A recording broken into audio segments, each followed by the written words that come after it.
Hello dear students, CBSE sample question paper for basic maths बेटा section C आज हम करेंगे, जिसमें 6 क्वेश्चन हमें करने हैं। 3 नंबर का एक क्वेश्चन है बेटा, 18 नंबर टोटल हैं। तो 26 क्वेश्चन है। √3 इज़ एन इरेशनल नंबर। बहुत ही अच्छे तरीके से आप लोग इसे करना जानते हैं, तो इसे आप अपने आप कंप्लीट करेंगे। 27 क्वेश्चन में है, हमें एक क्वाड्रेटिक पॉलिनोमियल दिया गया है 4s² - 4s + 1। सबसे पहले हमें इसके जीरोस निकालने हैं और उसके बाद रिलेशन को वेरीफाई करना है। तो जीरोस निकालते हैं। सबसे पहले a is 4, b is -4 and c is 1। So it is ac आना चाहिए। -2 कर देंगे। 4s² - 2s, सब कुछ प्रोसेस ये आप जानते हैं अच्छे से। 2s - 1 का होल स्क्वायर बन रहा है बेटे ये। अगर आप डायरेक्ट भी जानते हैं फॉर्मूला, तो आपको यहीं से पता चल जाता कि ये 2s - 1 का होल स्क्वायर है। तो इसके जीरोस क्या होंगे? जीरोस निकालने के लिए इसको जीरो के इक्वल कर देते हैं। s = 1/2, 1/2। सेम आंसर आएगा 2 बारी, क्योंकि क्वाड्रेटिक है, द्विघाती है, तो आंसर 2 आते हैं, है ना। और जहाँ पे सेम है तो वहाँ पे 2 बार आ जाएगा वही आंसर। अब क्या है, हमें इसके सम कितना हो गया? 1/2 जमा 1/2 यानी कि 1, और इनको गुणा करके देखेंगे तो कितना बन जाएगा? 1/2 गुणा 1/2 यानी कि 1/4।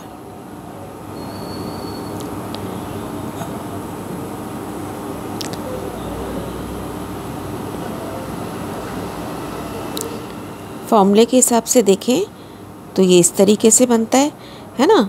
घटा b/a होता है, वो बना आपका 4/4 बराबर 1, और प्रोडक्ट होता है c/a that is equal to 1/4। तो जो कि हमारा प्रोडक्ट यहाँ से भी वही आ रहा था, तो इसका मतलब रिलेशन हमारा वेरीफाई होता है। नेक्स्ट क्वेश्चन करेंगे 28 क्वेश्चन, जिसमें हमें दिया गया है एक क्रिकेट टीम के कोच ने 4 बल्ले और 1 गेंद 2050 रुपये में खरीदे। तो हम बल्ले को कुछ मान लेंगे और गेंद को भी कुछ मान लेंगे।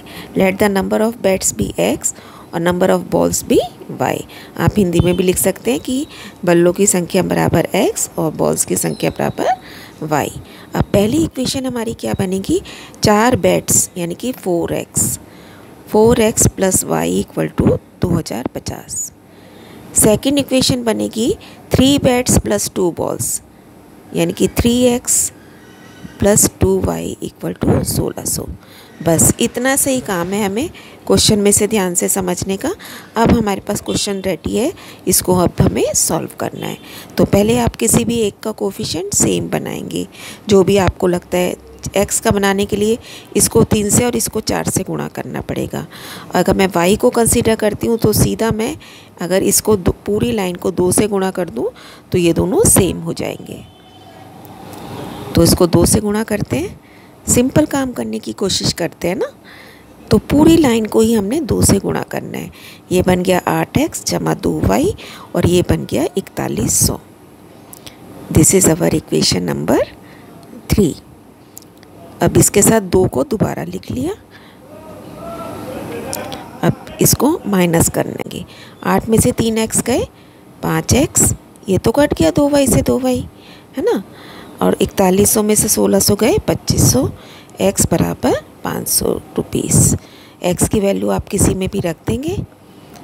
4 × 500 जमा y बराबर 2050, ये बन गया 2000, y बराबर 50 रुपये।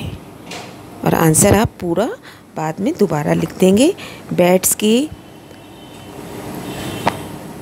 वैल्यू बराबर 500 रुपये और बॉल की कीमत बराबर 50 रुपये। यहाँ पे एक करेक्शन है बेटा, यहाँ पे ये कॉस्ट आएगा, है ना, नंबर नहीं है, कॉस्ट है।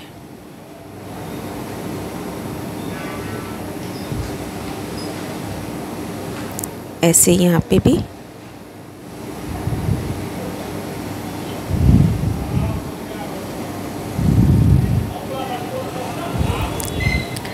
चॉइस में देखते हैं। हमारे पास क्वेश्चन है, एक लाइब्रेरी में पहले 3 दिनों का चार्ज फिक्स है। और उसके बाद हर एक दिन के हिसाब से चार्ज लिया जाता है। सरिता ने 7 दिन एक किताब रखने के 27 रुपये दिए, जबकि सूसी ने 5 दिन किताब रखने के 21 रुपये दिए। दोनों तरीके के चार्जेस बताइए। तो लेट द फिक्स चार्ज को हमने मान लिया x और उसके बाद एक दिन का मान लिया y है। तो सरिता ने कितने पैसे दिए आपके हिसाब से? x तो देने ही देने हैं 3 दिन के लिए। अब उसने 7 दिन के लिए किताब ली है बेटा, 7 में से 3 दिन का तो x लगा, रह गए 4 दिन। तो 4 दिन में एक दिन का y है, तो 4 y बन गए, बराबर आ गया 27 रुपये। ऐसी सूसी का बन गया 3 दिन का तो x है और 5 दिन है, तो इसका मतलब 2 बाकी बचे, 2 को y से गुणा किया, बराबर 21। सॉल्व कर लेंगे, सीधा घटाना है बस अब हमें, क्योंकि x सेम है दोनों में। तो 4y में से 2y गए, 2y बराबर 6, y बराबर 3। x की वैल्यू निकाल लेंगे, x बराबर 27 घटा 12 बराबर 15 रुपये। फिक्स प्राइस आपका 15 रुपये आ गया और उसके बाद जो हर एक दिन का लग रहा है वो 3 रुपये के हिसाब से लिया जाता है। एक वृत्त एक चतुर्भुज की चारों भुजाओं को स्पर्श करता है। Touches all the 4 sides of quadrilateral ABCD, prove that AB + CD। Very important question है ना, बहुत बार करते हैं हम। एक इस तरीके से आपने डायग्राम बना लेना है। क्वाड्रिलेटर का नाम ABCD है और इसके जहाँ टच कर रहे हैं हमने रख दिया MNOP।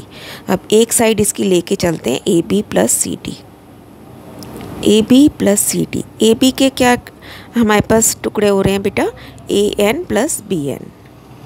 यहाँ पे लिख लेंगे आप, ऐसे CD के भी लिख लेंगे CP + PD। अब AN किसके बराबर है? AN बराबर है AM के। ऐसे BN किसके बराबर है? BO के। आप यहाँ पे रीज़न लिखेंगे, क्योंकि बाह्य बिंदु से खींची गई स्पर्श रेखाओं की लंबाइयाँ बराबर होती हैं। Tangents from an external points are equal. Reason लिखना बहुत ज़रूरी है बेटा। अब AM हमारा आ गया, AM और DM को इकट्ठा कर लेंगे, BO और CO को इकट्ठा लिख देंगे। AM और MD मिला के क्या बन गया? पूरा AD। और ये मिल गया हमारा BC, जो कि हमें प्रूव करना था। अब इसके बाद ट्रिग्नोमेट्री की प्रूव करने वाले क्वेश्चन है। एक साइड को आप लेके चलते हैं, दूसरी साइड पे हम पहुंचते हैं। आप पहले क्वेश्चन पे ज़रूर 1 मिनट के लिए कंसंट्रेट करेंगे बेटा। आप देख रहे हैं सारे क्वेश्चन में हमें cos थीटा की फॉर्म में चाहिए। सिंप्लीफाई करके इसने cos में ले आया है आंसर। तो हम जो भी यहाँ पे जितना भी इसे आगे सॉल्व कर सकते हैं, इसको सॉल्व करने की कोशिश करते हैं लेफ्ट हैंड साइड को।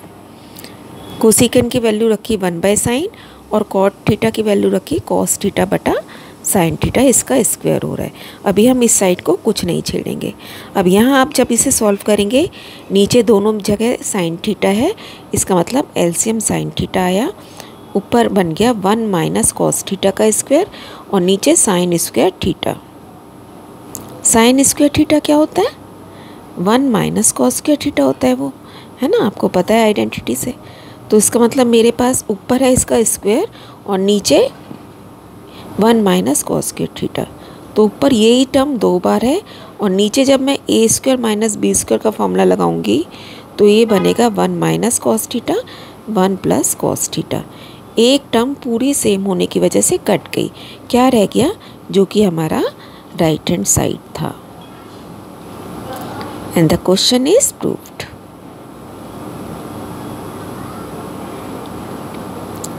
चॉइस में देखते हैं, secant A into 1 - sin A into secant A + tan A is 1। Again एक साइड लेके चलते हैं, सिंप्लीफाई करते जाएंगे। सीकेन ए की वैल्यू रख दी 1/cos ए, ऐसी इसमें रखी 1/cos ए + sin/cos।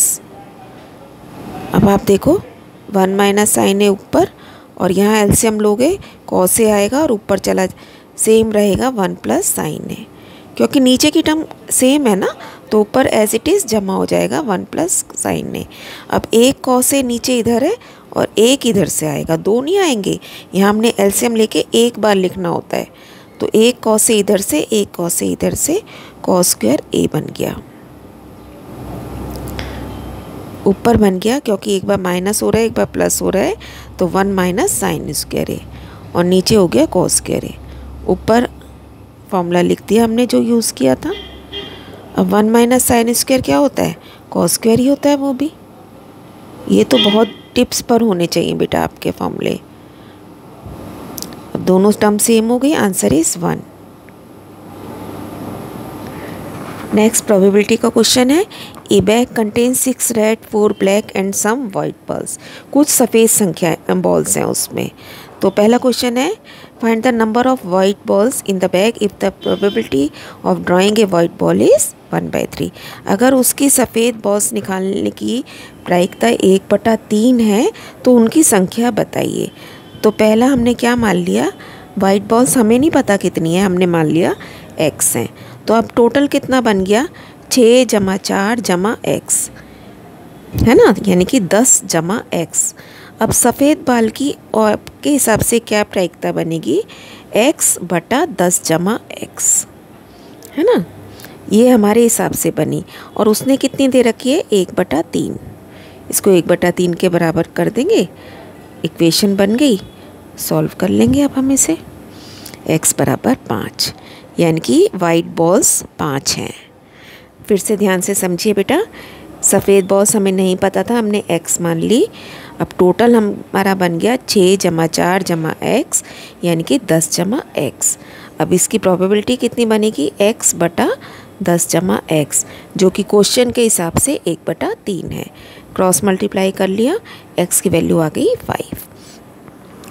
नेक्स्ट क्वेश्चन उसने दिया है, कितनी लाल रंग की बॉल्स को हटा दें जिससे कि सफ़ेद बॉल्स की प्रायिकता खाली 1/2 हो जाए।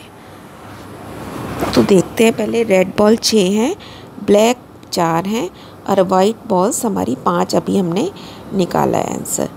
तो वाइट बॉल की प्रायिकता वो कितनी मांग रहा है, 1/2। और टोटल 1/2 के हिसाब से इसका मतलब ये कितना मांग रहा है, 5 है ना। सफ़ेद बॉल्स हमारे जितनी बॉल्स होती हैं वो ऊपर होता है, हमेशा नीचे टोटल होता है। तो अगर 1/2 प्रायिकता है और 5 ऊपर है तो इसका मतलब नीचे 5 का दुगना 10 है। 10 बॉल्स होनी चाहिए टोटल हमारे पास, जब भी तो जाके 1/2 प्रोबेबिलिटी बनेगी ना वाइट बॉल्स की। तो टोटल 10 बॉल्स होनी चाहिए। तो टोटल 10 बॉल्स का मतलब है 5 तो वाइट हैं, 4 ब्लैक हैं, तो रेड कितनी रहनी चाहिए आपके पास, सिर्फ 1। तो इसका मतलब 5 रेड बॉल को हमें हटाना पड़ेगा। 5 red balls should be remove from the bag, जिससे कि हमारे पास टोटल 10 ही रह जाए।